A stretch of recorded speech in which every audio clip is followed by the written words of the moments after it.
Can you imagine the graduation day I'd waited over 15 years for, and I stood alone in a sea of strangers? Those empty chairs reserved for my husband and children cut through my heart like daggers. But that pain was just the beginning of a revenge plan that would bring my entire family to their knees before a truth they deliberately chose to forget. They thought I was invisible, disposable. They were about to learn just how wrong they were. My name is Rachel Carter, and I'm 34 years old. I live in Columbus, Ohio, in a house that feels more like a mausoleum than a home. Today should have been the proudest day of my life. Instead, it became the day I realized I'd been living as a ghost in my own family. The graduation ceremony was scheduled to begin at 2 o'clock in the afternoon. I'd checked my appearance in the bathroom mirror at least 6 times, the black cap and gown I'd ordered months ago. The burgundy honor cords draped around my neck like symbols of everything I'd fought to achieve. My hands trembled as I adjusted the tassel one final time. After more than a decade of sacrifice, I was finally graduating with my bachelor's degree in business administration. I'd reserved 4 seats in the family section.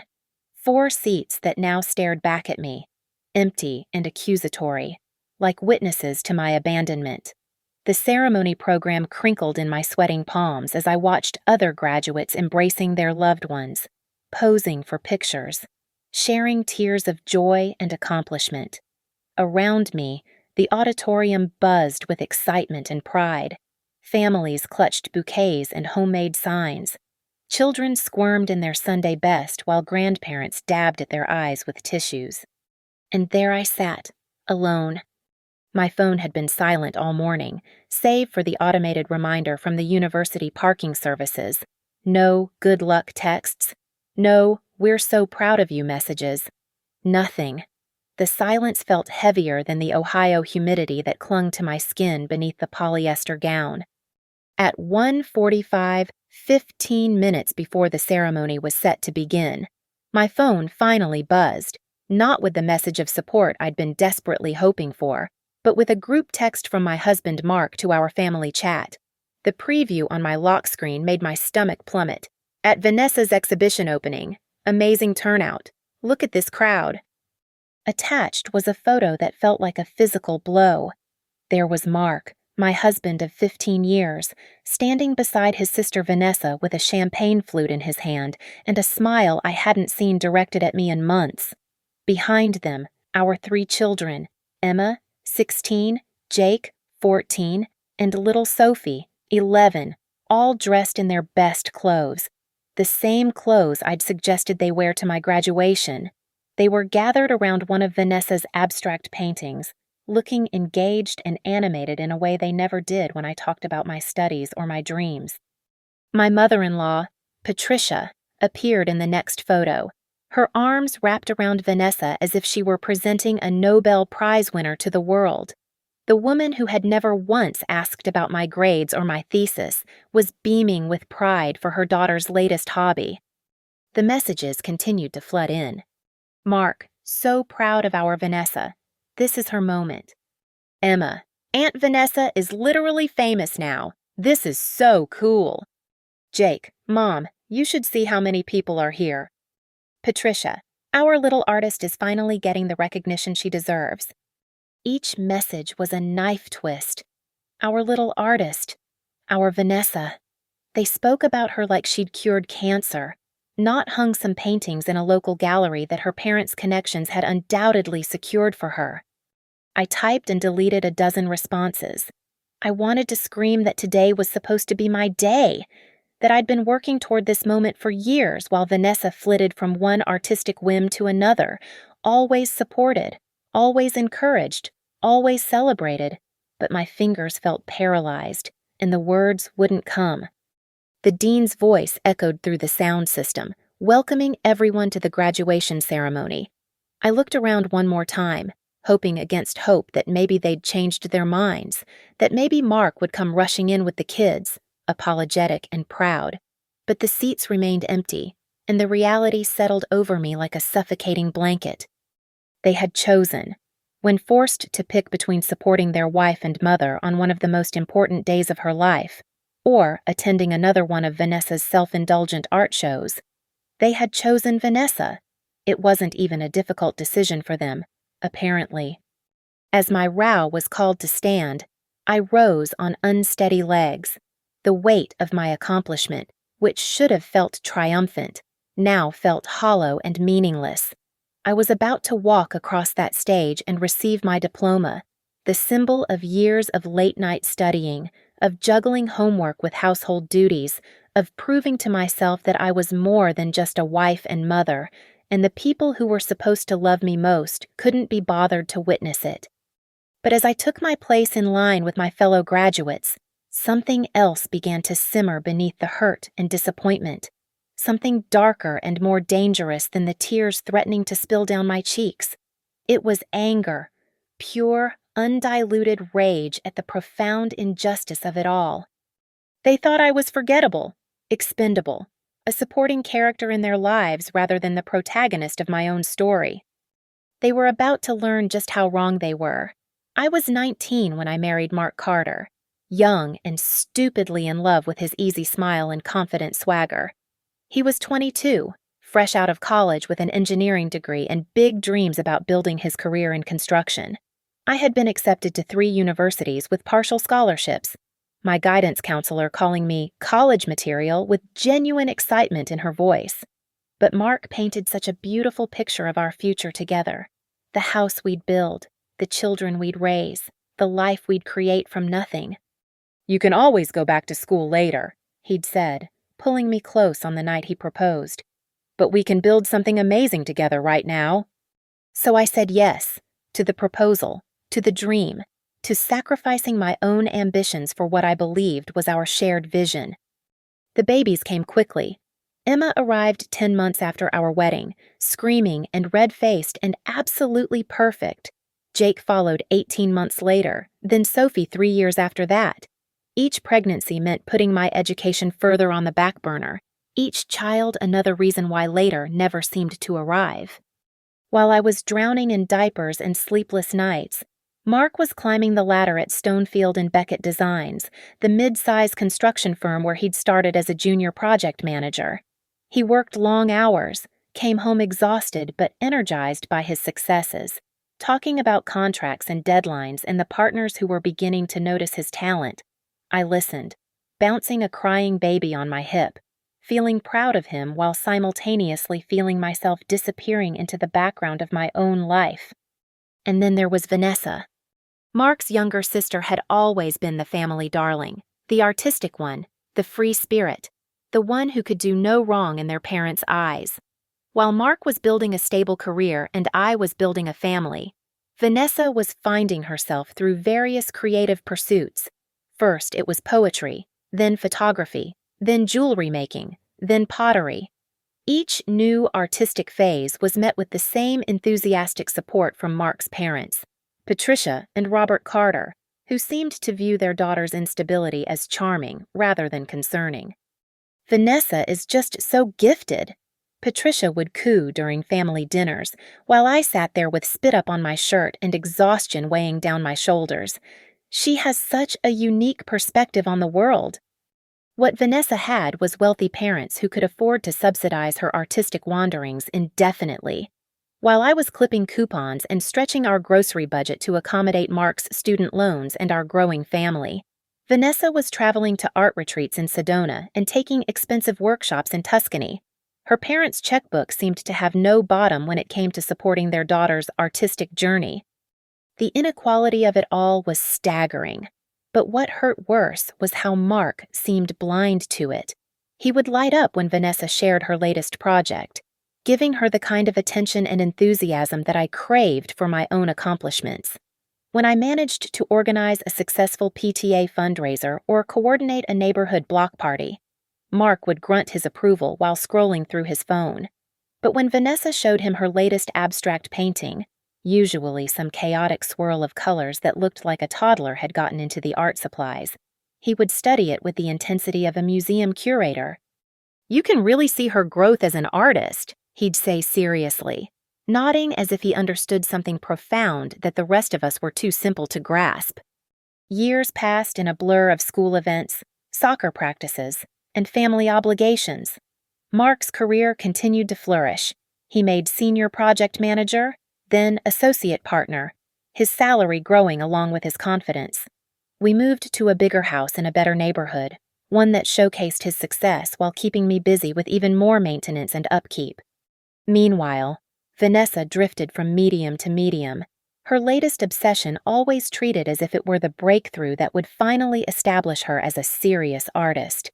The family rallied around each new venture with the same unwavering support, attending every small gallery, showing, and amateur exhibition as if they were visiting the Louvre. I began to feel like a servant in my own life. I managed the household, raised the children, supported Mark's career by attending company functions and playing the perfect wife, all while my own dreams gathered dust in the corners of my mind. When I occasionally mentioned wanting to go back to school, Mark would pat my hand patronizingly and remind me how much the family needed me. "Maybe when the kids are older," he'd say, the same words he'd been using for over a decade. "You're so good at what you do here. The kids need stability." But Vanessa didn't need stability. Apparently, Vanessa needed freedom and creative expression and endless financial support for her ever-changing artistic visions. The double standard was so glaring it took my breath away, yet pointing it out only made me seem petty and jealous in Mark's eyes. By the time Sophie started middle school, I realized that "when the kids are older" had been a lie all along. It wasn't about the children needing me. It was about Mark needing me to stay small, to remain the supporting character in his success story. I was the foundation that allowed him to shine, the invisible infrastructure that kept his world running smoothly while he basked in recognition and advancement. That's when I decided I was done waiting for permission to reclaim my life. The decision to go back to school wasn't made in a moment of inspiration. It was born from desperation and a growing sense that if I didn't act soon, I would disappear entirely. Sophie was 12, finally old enough to be more independent, and I realized I was staring down the barrel of an empty nest with nothing to show for the last 15 years except a house that ran like clockwork and a family that took me completely for granted. I enrolled at Columbus State Community College first, taking night classes and basic business courses while the family slept. Those first few months were brutal. I hadn't written an academic paper since high school, and I felt ancient sitting among 18-year-olds who seemed to absorb information effortlessly while I struggled to remember how to take proper notes. Mark's reaction when I told him was exactly what I'd expected, a mixture of patronizing support and barely concealed annoyance. "That's great, honey," he'd said without looking up from his laptop. "Just make sure it doesn't interfere with your responsibilities here." My responsibilities. As if his responsibilities included anything beyond showing up to work and occasionally mowing the lawn. The first semester nearly broke me. I would put the kids to bed, clean the kitchen, prep lunches for the next day, and then drive to campus for my 7:30 evening class. By the time I got home at 10 o'clock, Mark was usually asleep, and I'd spread my textbooks across the kitchen table, studying by the light of the microwave hood until my eyes burned. I failed my first statistics exam. The grade came back with a big red D that felt like a confirmation of every doubt I'd harbored about my intelligence. Maybe Mark was right. Maybe I wasn't cut out for this. Maybe I should just accept my role as the woman behind the successful man. But something stubborn in me refused to quit. I found a tutor, a 20-something graduate student named Tyler who didn't make me feel stupid for asking basic questions. I retook the exam and earned a B+. That small victory felt bigger than anything I'd accomplished in years. After 2 years at the community college, I transferred to Ohio State to finish my bachelor's in business administration. The campus was massive and intimidating, but I felt more confident now, more like I belonged. My grades were strong, mostly A's with a few B's, and for the first time in my adult life, I was receiving recognition for my own achievements. Professor Williams, who taught my strategic management course, pulled me aside after class one evening. "Rachel, your analysis of the Morrison Industries case study was exceptional. Have you considered graduate school?" Graduate school. The words sent a thrill through me that I hadn't felt since my teenage years when my guidance counselor had talked about my potential. Someone was seeing me as more than just a wife and mother. Someone was recognizing that I had a brain worth developing. But at home, my academic success was met with polite indifference at best. When I proudly showed Mark my Dean's List certificate, he glanced at it briefly and said, "That's nice. Honey, did you remember to pick up my dry cleaning?" The contrast with how the family reacted to Vanessa's artistic endeavors was stark and painful. When she decided to switch from abstract painting to mixed media installations, the entire family gathered for a creative brainstorming session at Patricia and Robert's house. They spent 3 hours discussing color theory and artistic vision while I sat in the corner, my economics textbook hidden in my purse, feeling invisible. "Vanessa has such a unique gift," Patricia gushed, as if we were discussing a young Picasso rather than a 30-year-old woman whose art looked like the result of a craft store explosion. "She sees the world differently than the rest of us." I wanted to scream that I was seeing the world differently too, through the lens of financial analysis and market strategy and business theory. I was learning about supply chains and consumer behavior and organizational psychology, but my education was treated like a hobby, something quaint that I did to keep myself busy now that the kids were older. The studying became my refuge. While Mark and the children gathered around the television or attended Vanessa's latest gallery showing, I would retreat to the spare bedroom I'd converted into a study space, surrounded by my textbooks and notes, working through case studies and research papers. I felt like myself again, or maybe like myself for the first time. I discovered I had a talent for strategic thinking that had been dormant for years. My professors praised my insights, and my classmates sought me out for study groups. I was elected to the Business Student Association and helped organize a networking event that connected students with local employers. For the first time since I'd walked down the aisle in my wedding dress, I felt proud of something I'd accomplished on my own. But the better I did, the more resentful I became of my family's indifference. When I made the Dean's List 3 semesters in a row, Mark's response was to ask if my school thing was going to interfere with our vacation plans. When I was selected to present my senior capstone project at a regional business conference, Emma rolled her eyes and asked if she could skip it to go to the mall with her friends. Meanwhile, when Vanessa announced she was having a retrospective showing of her work at a coffee shop downtown, the entire family cleared their calendars. Mark took the afternoon off work. Patricia organized a pre-event dinner. Even my children, who couldn't be bothered to ask about my GPA, suddenly became art enthusiasts, discussing Vanessa's evolution as an artist with the seriousness of gallery curators. The night before my graduation, I sat in my study space, looking at the cap and gown hanging on the back of the door. Tomorrow, I would walk across that stage and receive my diploma, proof that I was more than just the woman who kept Mark's life running smoothly. I had fought for this achievement, earned it through years of late nights and early mornings, of juggling responsibilities and pushing through exhaustion and self-doubt. I deserved to have my family there, witnessing this moment, sharing in my pride. I deserved to have my accomplishments celebrated with the same enthusiasm they showed for Vanessa's latest artistic whim. But as I checked my phone and saw the group chat lighting up with excitement about Vanessa's upcoming exhibition, scheduled for the exact same time as my graduation ceremony, I realized that what I deserved and what I was going to get were 2 very different things.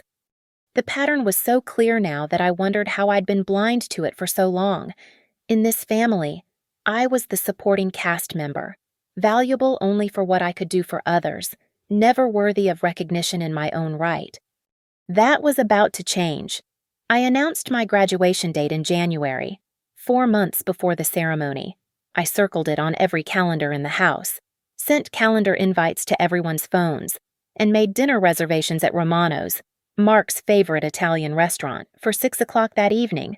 I even bought a new dress for the celebration, a deep blue number that made me feel sophisticated and accomplished. "My May 15th, I said during our weekly family meeting, the one I'd instituted years ago to keep everyone coordinated. 2 o'clock at the Schottenstein Center. I've already reserved seats in the family section." Mark nodded absently, tapping something into his phone. "Sounds good, honey." Emma looked up from her own phone long enough to ask, "Do I have to dress up?" "It's your mother's college graduation," I said, trying to keep the irritation out of my voice. "Yes, you should dress nicely." Sophie, my youngest and usually most supportive, smiled genuinely. "I'm proud of you. Mom, can I bring my camera?" For a moment, warmth flooded my chest. At least one of my children understood the significance of this day. I spent the next few months planning every detail. I researched the ceremony format, figured out the best parking options, and even pre-ordered flowers from the campus bookstore to be picked up that morning. This was going to be perfect, my moment to shine, surrounded by the people who supposedly loved me most. The first crack in my perfect plan appeared in March, when Vanessa called during one of our family dinners, her voice breathless with excitement. "You'll never believe what happened," she squealed through the speakerphone, because Mark always put his sister on speaker during family meals, as if her every word was too precious not to share. "The Riverside Gallery wants to do a solo exhibition of my work. They think my latest series has real commercial potential." The table erupted. Mark actually stood up, pumping his fist like his team had scored a touchdown. Patricia, who was visiting that week, clasped her hands together as if Vanessa had just announced she'd won the Nobel Prize. Even my children seemed genuinely excited, asking questions about the gallery and what kind of art would be displayed. "Well, when is it?" Patricia asked, already pulling out her phone to mark her calendar. "That's the thing," Vanessa said, and I heard papers rustling in the background. "They had a cancellation, so they can fit me in really quickly. The opening reception is May 15th. The words hit me like a physical blow. May 15th, my graduation day. The table went quiet for exactly 3 seconds before the conversation exploded again. But now it felt different. I watched my family's faces, waiting for someone to mention the conflict, to point out that they already had plans that day. But no one did. Mark was already talking about taking the afternoon off work. Patricia was discussing what she would wear. My children were asking if they could invite friends. Finally, I cleared my throat. May 15th is my graduation. The silence that followed was deafening. Mark looked genuinely confused, as if he couldn't understand why I was bringing up such an irrelevant detail. "Can't you just pick up your diploma later?" he asked finally. "I mean, you'll still graduate whether we're there or not, right?" The casualness of his dismissal took my breath away. 17 years of marriage, and this was how little my achievements meant to him. "Mark," I said carefully, "this is my college graduation. I've been working toward this for years." "And this is Vanessa's big break," he countered, as if we were discussing competing television shows rather than life-changing events. "The gallery owner said this could launch her career. This is huge for her." "It's huge for me, too," I said, my voice barely above a whisper. But I could see in his eyes that he didn't believe that. To Mark, my graduation was just a formality, a piece of paper that acknowledged something I'd been doing in my spare time. But Vanessa's art show, that was real success, worthy of family support and celebration. Patricia jumped in with her characteristic lack of tact. "Rachel, dear, you're such a practical person. I'm sure you understand that opportunities like this don't come along often for artists. Vanessa needs our support right now." The implication was clear. I didn't need their support. I was strong enough, practical enough, selfless enough to handle my own achievements quietly while they rallied around Vanessa's dreams. Over the following weeks, I watched my family's excitement build around the art exhibition while my graduation became an afterthought. Mark started talking about commissioning a professional photographer for the gallery opening. Patricia planned a pre-event dinner at an expensive downtown restaurant. Emma and Jake discussed whether they should invite their friends to meet their famous artist aunt. Every conversation about May 15th revolved around Vanessa, as if my graduation had been erased from the calendar entirely. When I tried to bring it up, I was met with distracted nods and half-hearted assurances that they would figure something out. 2 weeks before the date, I made one last attempt. I cornered Mark in our bedroom after the children had gone to sleep, my heart pounding with the effort of what I was about to say. "I need you to choose," I said quietly, "my graduation or Vanessa's art show." Mark looked at me as if I'd just suggested we sell the house and join a commune. "Rachel, be reasonable. This is Vanessa's moment. She's finally getting recognition for her work." "And what about my work?" I asked. "What about my recognition?" He had the audacity to look genuinely puzzled. "Honey, you're getting your degree. That's your recognition. But Vanessa's worked so hard for this opportunity." The phrase hit me like a slap, as if I hadn't worked hard, as if the years of late-night studying, of juggling classes with household responsibilities, of pushing through exhaustion and self-doubt, somehow didn't count as real work. "You still get your diploma whether we're there or not," Mark continued, apparently oblivious to the devastation on my face. "But if we miss Vanessa's opening, we might never get another chance to support her like this." That night, lying in bed beside my husband who was already snoring softly, I stared at the ceiling and felt something fundamental shift inside me. The hurt was still there, sharp and cutting, but underneath it was something new, something that felt like clarity. They had made their choice. When forced to pick between supporting their wife and mother on one of the most important days of her life or attending another one of Vanessa's artistic endeavors, they had chosen Vanessa without hesitation, without guilt, without even seeming to recognize it as a choice at all. The morning of my graduation, I woke up alone. Mark had already left for work, claiming he needed to finish a project before taking the afternoon off for Vanessa's event. The children were getting ready for school, chattering excitedly about the gallery opening as if it were Christmas morning. I sat at my kitchen table in my bathrobe, drinking coffee and watching my family prepare for a day that didn't include me, and I realized that this moment, this profound betrayal, was actually a gift. For the first time in 17 years, I could see my marriage and my family with perfect, painful clarity. I was not a partner in this relationship. I was not a valued member of this family. I was infrastructure, useful, necessary, but ultimately invisible and taken for granted. But infrastructure, when removed, can bring everything crashing down. The transformation didn't happen all at once. It began in the parking lot outside the Schottenstein Center, sitting in my car after the graduation ceremony, still wearing my cap and gown, watching other families celebrate while I sat alone with my diploma and my rage. I pulled out my phone and scrolled through the family group chat one more time.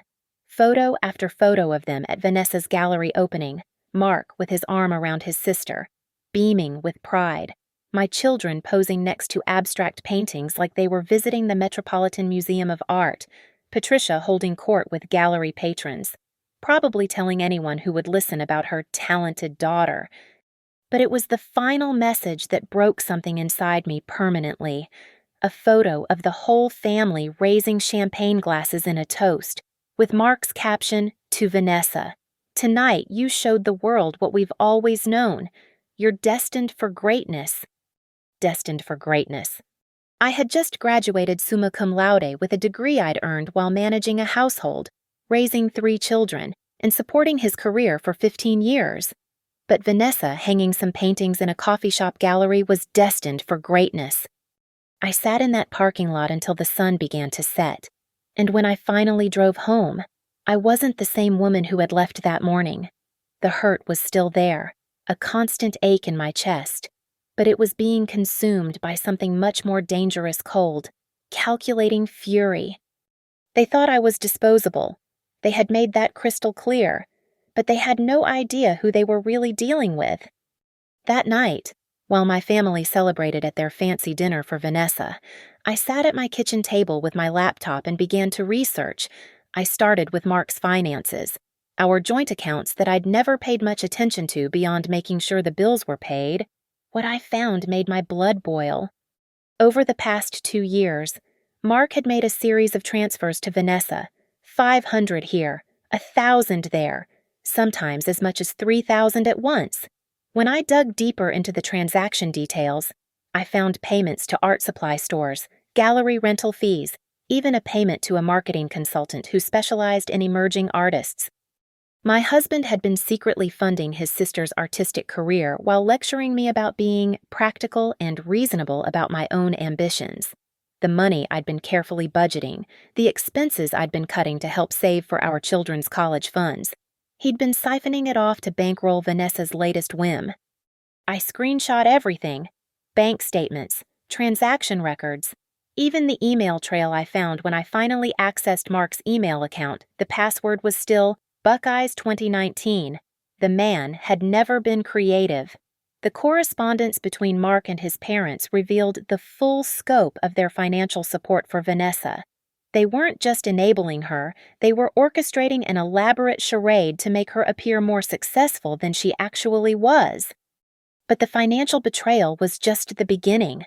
As I dug deeper, I found something even more infuriating. Mark had been talking about me to his family and colleagues, and none of it was flattering. In an email to his business partner, he'd written, "Rachel's been on this college kick for a while now. I think it's some kind of midlife crisis thing. Hopefully she'll get it out of her system soon." A midlife crisis. 4 years of academic excellence, and he'd reduced it to a phase I was going through. In a message to his mother, he'd complained, "She's been so focused on her schoolwork lately that the house is falling apart. I had to order takeout 3 times last week because she was too busy studying to cook dinner." Too busy studying, as if my education was an inconvenience to his comfort rather than an investment in my future. But the message that made me see red was one he'd sent to Vanessa herself. "Don't worry about Rachel being weird about the graduation thing. You know how she gets when she's not the center of attention. Your art show is way more important." Not the center of attention, as if wanting my family present for my college graduation was some kind of narcissistic demand rather than a basic expectation of love and support. I saved everything, every email, every text, every financial record. They thought I was just the woman who kept their lives running smoothly, too focused on domestic concerns to pay attention to the bigger picture.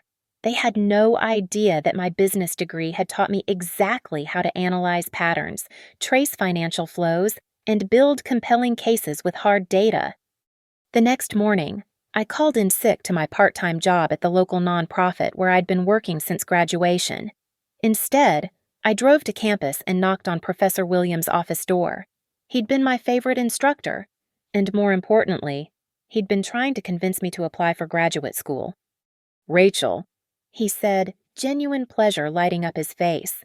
"Congratulations on graduation. I'm sorry I missed seeing you walk across the stage."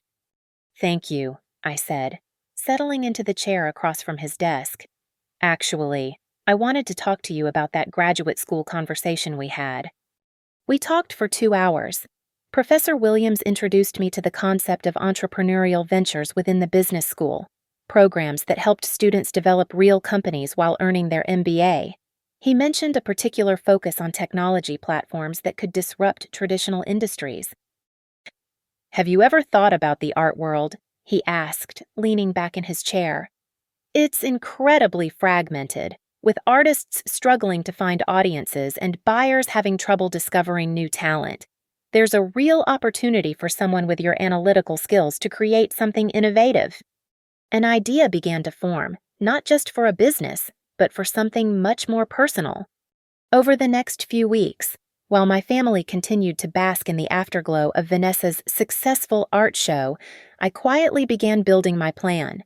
I reached out to classmates from my program, particularly those who had technical skills I lacked. I researched the art market, studying everything from online gallery platforms to artist representation models. But most importantly, I began cultivating relationships with people who actually valued my intelligence and potential. Professor Williams introduced me to investors who specialized in educational technology and creative platforms. I attended networking events where people saw me as Rachel Carter, entrepreneur and MBA candidate, not just Mark's wife or Vanessa's supporting cast member. For the first time in years, I felt powerful, not because of what I could do for other people, but because of what I could accomplish on my own. The plan that emerged was beautiful in its symmetry. I would build something that would not only establish my own success, but would also expose the house of cards that was Vanessa's artistic career. I would use their own tools against them, the family connections, the financial support, the blind loyalty that had always worked in Vanessa's favor. But this time, I would be the one holding all the cards. I spent my days researching, planning, and networking, while my evenings were filled with the same domestic routine that had defined my life for 15 years. Mark and the children seemed completely oblivious to my transformation. They saw what they expected to see: the reliable wife and mother who kept their world spinning smoothly. They had no idea that the woman serving their dinner and folding their laundry was methodically planning their reckoning. The invisibility that had once felt like a curse now became my greatest weapon. They had trained me to be invisible, and now I would use that invisibility to destroy the comfortable illusions they'd built around themselves. They wanted to treat me like I didn't matter perfect. I would show them exactly what happened when someone they'd dismissed as irrelevant decided to become the main character in her own story. The business plan I developed during those summer months was elegantly simple: an online platform called Art Connect that would democratize the art world by connecting emerging artists directly with collectors, bypassing traditional gallery gatekeepers. Artists could showcase their work, tell their stories, and build authentic relationships with buyers who appreciated their vision. The platform would take a small commission on sales and offer premium services like professional photography and marketing consultation. On paper, it was a legitimate startup with real potential. Professor Williams helped me refine the business model, and I pitched it to 3 different investor groups, securing initial seed funding of $75,000. My classmates from the business program jumped at the chance to join as co-founders. Sarah Martinez would handle the technical development, while David Kim would manage marketing and partnerships. But beneath the legitimate business structure lay my real agenda: creating the perfect trap for Vanessa. I spent weeks studying my sister-in-law's artistic career, if you could call it that. Her work lacked any coherent vision or technical skill, but she had mastered the art of presentation. She knew how to talk about her pieces using buzzwords like emotional authenticity and postmodern deconstruction that made her sound more sophisticated than she actually was. More importantly, she had never sold a piece of art that wasn't purchased by family members or their friends as charity. In early August, I made my move. Vanessa. I called her one Tuesday morning, injecting just the right amount of enthusiasm into my voice. I have the most exciting opportunity to discuss with you. She was at her parents' house, of course, probably sleeping until noon and calling it her creative process. When she answered the phone, I could hear Patricia in the background, asking if everything was okay. "Rachel, this is unexpected," Vanessa said, suspicion clear in her voice. We hadn't spoken since the graduation incident, and while no one had explicitly acknowledged the conflict, there had been a subtle coolness between us. "I know we haven't talked much lately," I said, practicing the contrite tone I'd rehearsed, "but I've been working on something that I think could really help your artistic career." The magic words! Vanessa's entire personality changed, becoming suddenly warm and interested. Like every narcissist, she couldn't resist the promise of more attention and validation. I explained Art Connect to her, emphasizing how the platform would give artists like her direct access to serious collectors who appreciated sophisticated work. I told her about the investor funding, the professional development team, the marketing partnerships we were building. "We're launching with a carefully curated group of artists," I said, letting excitement creep into my voice. "People whose work represents the kind of innovative vision we want to showcase. I immediately thought of your mixed media installations." The flattery worked perfectly. Within 10 minutes, Vanessa was practically begging to be included in the launch. I played just hard enough to get, mentioning that we had limited spots and needed to maintain high artistic standards. "I'd have to see your portfolio." "Of course," I said. "And there would be certain expectations about professional presentation and marketing cooperation." "Of course," Vanessa gushed. "I've been working on a whole new series that I think would be perfect for this kind of platform." We scheduled a meeting for the following week at my house. I told her to bring her complete portfolio and be prepared to discuss her artistic vision and career goals in detail. After I hung up, I sat in my kitchen feeling the first real satisfaction I'd experienced in months. Vanessa had taken the bait so completely that she didn't even realize she was being hooked. The next phase required more delicate maneuvering. I needed to create a contract that would give me complete control over how Vanessa's work was presented and marketed, while making it seem like an incredible opportunity for her. I worked with a lawyer friend from my networking group to draft an artist representation agreement that was technically legal, but heavily weighted in the platform's favor. The key clause gave Art Connect full discretion over marketing strategies and public presentation of artist materials, including biographical information and artistic statements. Buried in the legal language was my weapon, the right to publicly share any information about the artist's background, funding sources, and career history as part of our Transparency and Authenticity initiative. When Vanessa came to present her portfolio, she brought Patricia along for moral support. The two of them sat in my living room, surrounded by Vanessa's latest creations, a series of what she called urban decay installations that looked like she'd glued garbage to canvases and splattered them with paint.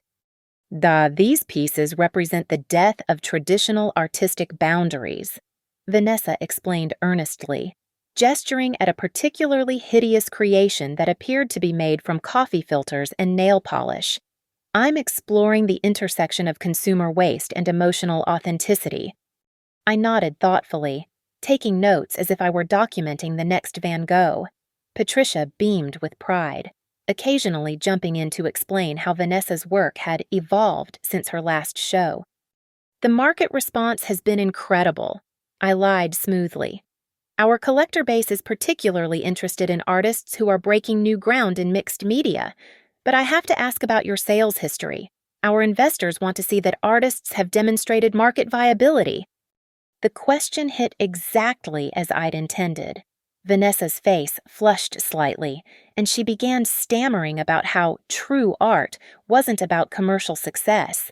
Patricia jumped in to help, mentioning several pieces that had been commissioned by family friends. "Of course," I said sympathetically. "The traditional gallery system makes it so difficult for innovative artists to find their audience. That's exactly why we created Art Connect, to bypass those gatekeepers and connect you directly with people who understand your vision." By the end of the meeting, Vanessa was practically signing the contract in blood. The terms seemed generous on the surface, a 70-30 split in her favor, professional photography of her work, inclusion in our launch marketing campaign.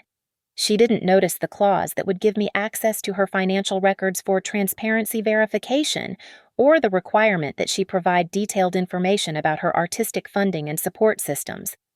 "This is going to change everything for you," I told her as she and Patricia prepared to leave, my arm around her shoulders like we were the closest of friends. "Finally, the art world will see what our family has always known, that you're truly gifted." Patricia actually teared up. "Rachel, this is so generous of you. I always knew you understood Vanessa's talent." After they left, I sat alone in my living room, surrounded by the detritus of Vanessa's artistic delusions, and began planning the next phase. The platform would launch in 6 weeks, perfectly timed to coincide with another one of Vanessa's gallery showings that the family was already planning to attend. But this time, instead of being the forgotten supporting character, I would be the one orchestrating the show. And when the curtain fell, everyone would finally see the truth about the golden child they'd been protecting and promoting for so long. The best part was that Vanessa had willingly handed me all the tools I needed to destroy her. She'd signed the contract, provided the portfolio, and given me legal access to every detail of her fraudulent artistic career. She had no idea that her loving sister-in-law was about to expose her as the talentless, financially dependent fraud she'd always been. The game was finally beginning, and this time I held all the cards. The evening of October 23rd arrived with the crisp promise of autumn and the weight of 18 months of meticulous planning. Vanessa's gallery showing at the Riverside Gallery was scheduled to begin at 7 o'clock, with the auction component starting at 8:30. My family had been talking about nothing else for weeks, treating it like the cultural event of the century. What they didn't know was that at exactly the same time, 3 blocks away at the downtown Marriott, I was hosting the official launch event for Art Connect, complete with investors, art collectors, and journalists I'd been cultivating for months. The timing wasn't coincidental. At 6:15, I stood in the hotel's elegant ballroom, wearing a sharp black business suit that made me feel like the CEO I was about to become. The room buzzed with conversation as guests examined the displays showcasing our platform's features and the carefully curated selection of launch artists. Professional photographers moved through the crowd, documenting everything for the press release that would go out within the hour. "Rachel, this is incredible," said Margaret Stevens, the arts writer for Columbus Monthly who had become one of my key media contacts. "The platform interface is so intuitive, and the artist selection is really impressive. How did you identify such promising talent?" I smiled, accepting the compliment while internally counting down the minutes until my masterpiece would unfold. "We believe in rigorous vetting," I said. "Not every artist who applies makes it through our selection process. We have high standards for both artistic merit and professional integrity."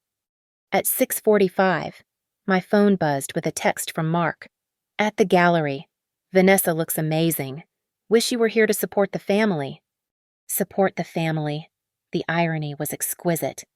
I excused myself from my conversation with a potential investor and stepped onto the hotel's terrace, where I had a perfect view of the Riverside Gallery across the street. Through the large windows, I could see my family gathered around Vanessa, who was wearing what appeared to be an avant-garde black dress that probably cost more than my monthly grocery budget.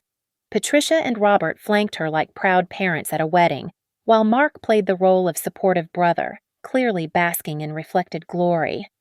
My children stood near one of Vanessa's installations, Emma taking selfies while Jake and Sophie examined the art with expressions of forced interest. They looked beautiful, dressed in their finest clothes for their aunt's important night. At 7 o'clock, as Vanessa's reception was getting into full swing, I returned to my own event and gave the signal to Sarah, my technical co-founder. She nodded and pulled out her laptop. "Ladies and gentlemen," I announced, taking the small stage at the front of the ballroom. "Thank you all for joining us tonight for the official launch of Art Connect. As you know, our platform is built on the principles of transparency, authenticity, and democratization of the art world." The crowd quieted, phones coming out to record what they expected to be a standard startup launch presentation. "Tonight, we're not just unveiling a new business," I continued, feeling the familiar rush of adrenaline that came with executing a perfect plan. "We're exposing the fundamental problems with how the art world currently operates. We're revealing how privilege, family connections, and financial manipulation can create the illusion of artistic success." I clicked to my first slide, a professional headshot of Vanessa beside several of her pieces. Take, for example, one of our rejected applicants, Vanessa Carter. On the surface, she appears to be a successful emerging artist with gallery representation and a growing reputation. Murmurs rippled through the crowd. Several people pulled out their phones, clearly recognizing the name or perhaps Googling her current exhibition. "But when we applied our transparency standards," I continued, advancing to the next slide, "we discovered something troubling." The projection screen filled with bank records, financial transfers, and email correspondence, all meticulously documented and legally obtained through the contract Vanessa had eagerly signed. "Over the past 3 years, Ms. Carter has received over $60,000 in direct financial support from family members, including her brother Mark Carter, a successful construction executive, and her parents, Robert and Patricia Carter. This money has funded everything from art supplies to gallery rental fees to marketing consultations." The room had gone completely silent. Margaret Stevens was typing furiously on her phone, probably already drafting her story.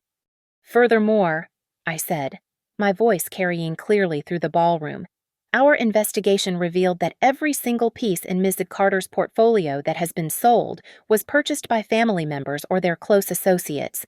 She has never made an independent sale to an unconnected buyer. I clicked to the next slide, screenshots of the family group chat from my graduation day, including Mark's enthusiastic messages about supporting Vanessa's real career. The art world has a responsibility to distinguish between genuine talent and manufactured success.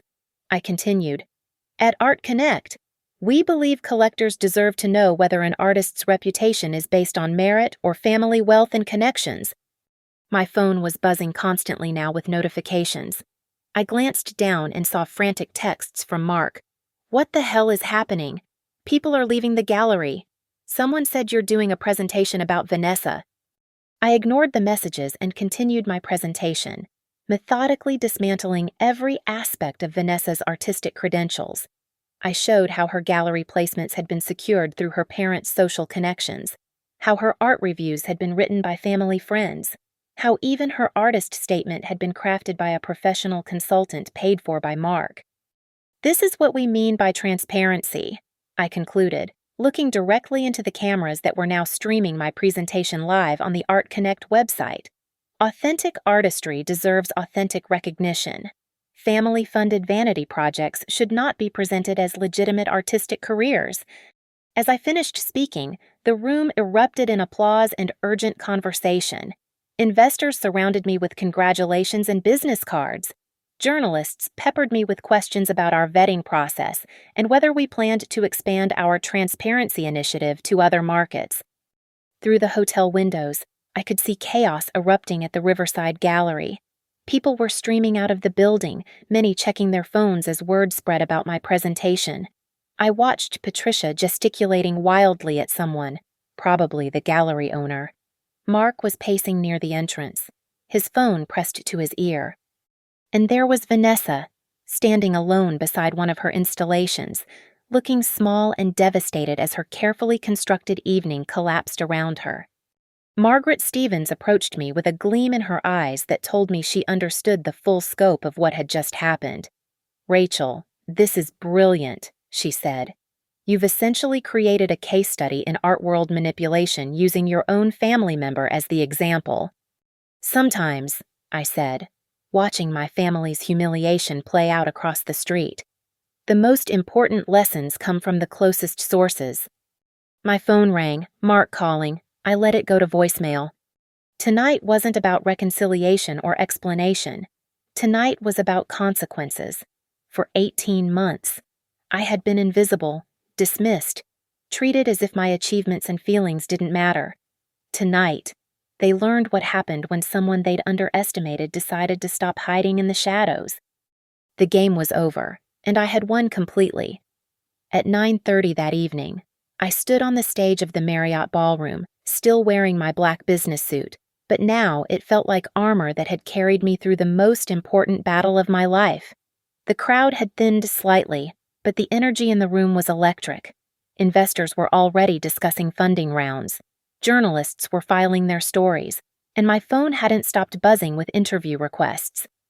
But none of that mattered as much as the sight across the street, where the Riverside Gallery stood nearly empty, its windows dark except for the security lights illuminating Vanessa's abandoned installations. "Ms. Carter," called out James Morrison, the venture capitalist who had been my most skeptical audience member when the evening began. "This transparency initiative, it's not just about art. Is it you've created a model that could revolutionize how we evaluate authenticity in any creative industry?" I smiled, feeling truly powerful for the first time in my adult life. Exactly. Art Connect isn't just a platform. It's a statement about merit versus manipulation, about earned success versus inherited privilege. Sarah appeared at my elbow with a tablet showing our real-time metrics. "Rachel, we've had over 50,000 website visits in the past 2 hours. The live stream of your presentation has been shared 800 times on social media. 3 major news outlets want interviews." As she spoke, I saw movement across the street. My family was finally leaving the gallery, Mark supporting a visibly shaken Vanessa while Patricia and Robert flanked them protectively. My children followed behind, looking confused and embarrassed. Even from this distance, I could see the defeat in their posture, My phone buzzed with another call from Mark. This time, I answered. "Rachel, what the fuck have you done?" His voice was raw with fury and panic. "I've told the truth," I said calmly, stepping away from the crowd, something this family seems to have trouble with. "You've destroyed Vanessa. She's in tears. The gallery owner is threatening to sue for damages, and everyone is talking about our private family business." "Interesting," I said, watching through the window as they helped Vanessa into Patricia's car. "When I graduated summa cum laude after years of sacrifice, that wasn't worth your attention. But now that I've built a successful company and exposed some uncomfortable truths, suddenly you're paying attention. This isn't about your graduation. This is exactly about my graduation." The words came out sharper than I'd intended, causing several nearby guests to glance in my direction. I lowered my voice but didn't soften my tone. "This is about 15 years of being treated like furniture in my own home. This is about having my achievements dismissed while you funded Vanessa's vanity projects with our money. This is about being told that wanting my family at my graduation was asking too much." The silence on the other end of the line stretched for several seconds. When Mark finally spoke, his voice had changed, less angry, more desperate. "Rachel, please, we can work this out. Come home and we'll talk about everything." "I am home," I said, looking around the ballroom where investors and journalists and business partners were treating me like the accomplished professional I'd always been capable of being. For the first time in 17 years, I'm exactly where I belong. I hung up without waiting for his response. Margaret Stevens approached me with her recorder already running. "Rachel, can you tell our readers what's next for you? Are you planning to stay in Columbus, or will Art Connect's success take you elsewhere?" I considered the question while accepting congratulations from another investor. The truth was, I hadn't planned beyond this moment. My entire focus had been on executing this perfect revenge, on making my family face the consequences of their years of dismissal and disrespect. "I'm staying in Columbus," I said finally. "This is my city, and Art Connect is just to the beginning. I spent too many years making myself small to fit into other people's expectations. I'm done with that." As the evening wound down and the last guests filtered out, I stood alone in the empty ballroom, still wearing my cap and gown from graduation day underneath my business suit, a symbol I'd hidden from everyone but myself. The fabric was wrinkled now, but it still represented everything I'd fought to achieve. My phone buzzed with a text from Sophie. "My youngest mom, I don't understand what happened tonight, but Emma showed me some of your presentation online. I'm proud of you. Can we talk tomorrow?" For the first time in months, tears pricked at my eyes. Not tears of hurt or frustration, but something that felt suspiciously like hope. I walked to the hotel window one last time and looked across at the dark gallery. Tomorrow, there would be consequences to face, legal challenges, family drama, difficult conversations with my children. Mark would probably try to paint me as vindictive and cruel. Patricia would undoubtedly play the victim on Vanessa's behalf. But tonight, I had done something I'd never been able to do before I had stood up, spoken my truth, and refused to disappear. Tonight, I had stopped being invisible. I gathered my purse and walked toward the exit, my heels clicking confidently against the marble floor. The woman who had sat alone at her graduation ceremony was gone. In her place stood someone who would never again accept being treated as less than she was worth. I pushed through the hotel doors into the crisp October air, breathing deeply as I stepped into whatever came next. For the first time in my adult life, I was the author of my own story. And I was just getting started. Thank you so much for listening to Rachel's story of transformation and revenge. I'd love to hear from you. Where are you listening to this story from? Are you at home, commuting, or somewhere else entirely? Please subscribe to our channel, share your thoughts in the comments below, and let me know what resonated most with you about Rachel's journey from invisible to unstoppable.